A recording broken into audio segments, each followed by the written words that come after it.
आदिदेव नमस्तुभ्यं प्रसीद मम भास्कर।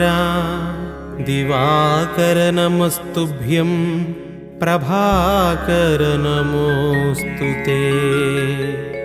सप्ताश्वरथमारूढं प्रचण्डं कश्यपात्मजं श्वेतपद्मधरं देवं तं सूर्यं प्रणमाम्यहम्। लोहितं रथमारूढं सर्वलोकपितामहं महापापहरं देवं तं सूर्यं प्रणमाम्यहम्। त्रैगुण्यं च महासूरं ब्रह्मविष्णुमहेश्वरं महापापहरं देवं तं सूर्यं प्रणमाम्यहम्। बृंहितं तेजसां पुञ्जं वायुराकाशमेव च प्रभुस्त्वं सर्वलोकानां तं सूर्यं प्रणमाम्यहम्। बन्धूकपुष्पसङ्काशं हारकुण्डलभूषितम् एकचक्रधरं देवं तं सूर्यं प्रणमाम्यहम्। तं सूर्यं लोककर्तारं महातेजः प्रदीपनं महापापहरं देवं तं सूर्यं प्रणमाम्यहम्। श्रीविष्णुं जगतां नाथं ज्ञानविज्ञानमोक्षदं महापापहरं देवं तं सूर्यं प्रणमाम्यहम्। सूर्याष्टकं पठेन्नित्यं ग्रहपीडप्रणाशनम् अपुत्रो लभते पुत्रं दरिद्रो धनवान् भवेत्। अमिषं मधुपानं च यः करोति रवेद्धिने सप्तजन्म भवेद्रोगी जन्म जन्म दरिद्रता। स्त्रीतैलमधुमांसानि ये त्यजन्ति रवेर्धिने न व्याधिशोक दारिद्र्यं सूर्यलोकं स गच्छति।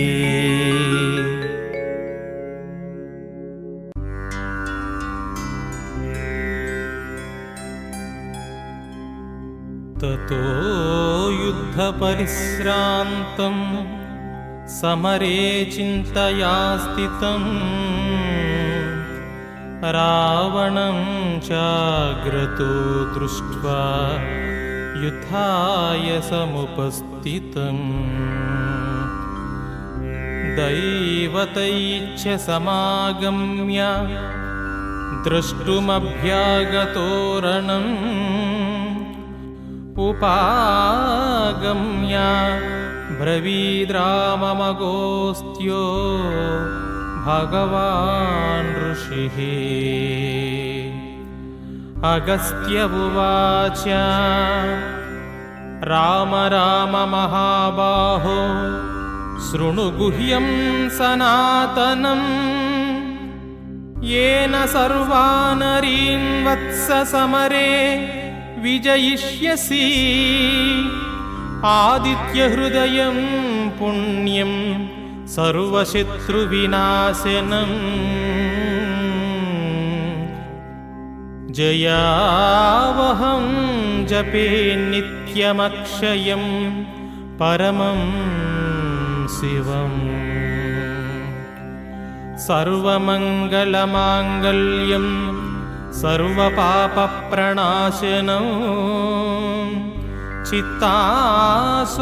चित्ताशोकप्रशमनम् आयुर्वर्धनमुत्तमम् रश्मिमन्तं समुद्यन्तं देवासुरनमस्कृतं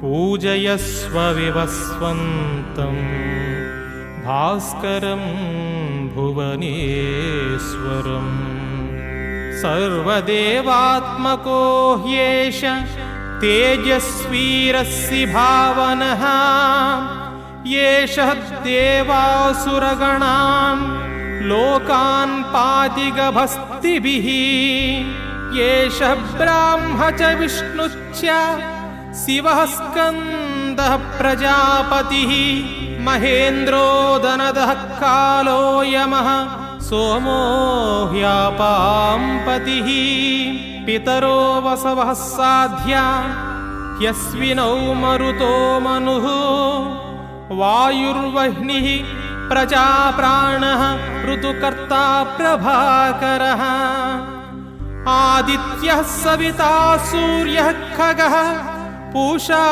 गभस्तिमान् सुवर्णसदृशो भानुर्विश्वरेता दिवाकरः हरिदस्वः सहस्रार्चितिः सप्त सप्तर्मिरीचिमान् सिमिरोन्मदनः शम्भुस्त्वष्टा मार्ताण्डंशुमान् हिरण्यगर्भः शिशिरस्तपनो भास्करो रविः अग्निगर्भोदितेः पुत्रः शङ्खः शिशिरनाशनः व्योमनादस्तमो भेदी ऋग्यजुःसामपारगः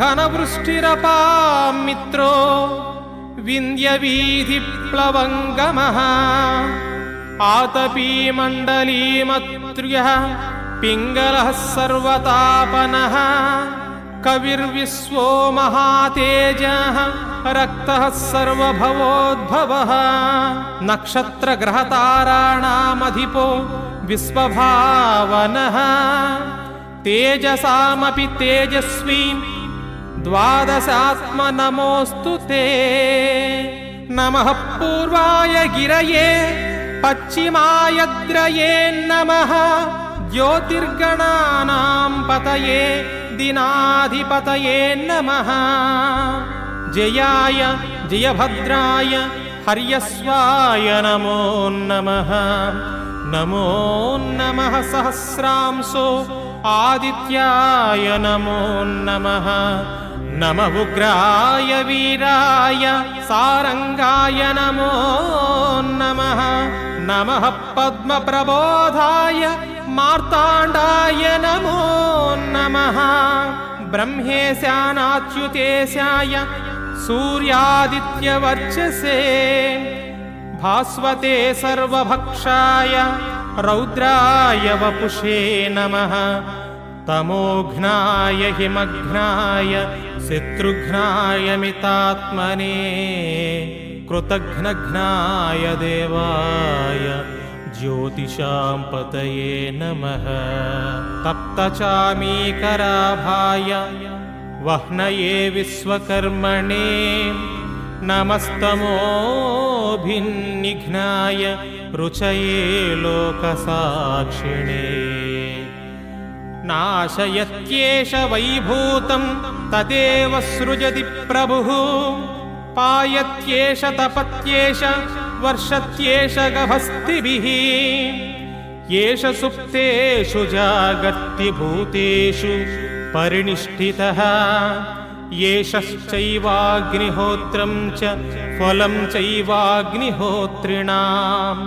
वेदाच्च क्रतवच्चैव क्रतूनां फलमेव च यानि कृत्यानि लोकेषु सर्व एष रविः प्रभुः फलश्रुतिः येन मापत्सु कृच्छ्येषु कान्तारेषु बहेषु च कीर्तयन् पुरुषः कच्चिनावसीदति राघव पूजयस्वैनमेकाग्रो देवदेवं जगत्पतिम् एतत्त्रिगुणितं जप्त्वा युद्धेषु विजयिष्यसि अस्मिन् क्षणे महाबाहो रावणं त्वं वधिष्यसि एवमुक्त्वां तथागस्त्यो जगाम च यथागतम् एतच्छ्रुत्वा महातेजा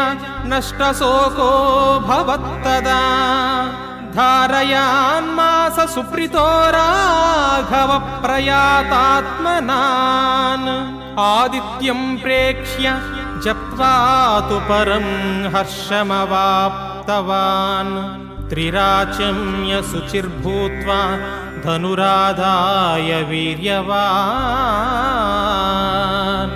रावणं प्रेक्ष्य हृष्ट्वात्मा युद्धाय समुपागमत् सर्वयत्नेन महतावदे तस्य धृतोऽभवत् अधरविरवधन्निरीक्ष्य रामं मुदितमनाः परमं प्रहुष्यमाणः निशिचरपति संशयं विदित्वा सुरगणमध्यगतो वचस्त्वरेति इति श्रीवाल्मीकिरामायणन्तार्गत आदित्यहृदयस्तोत्रम्।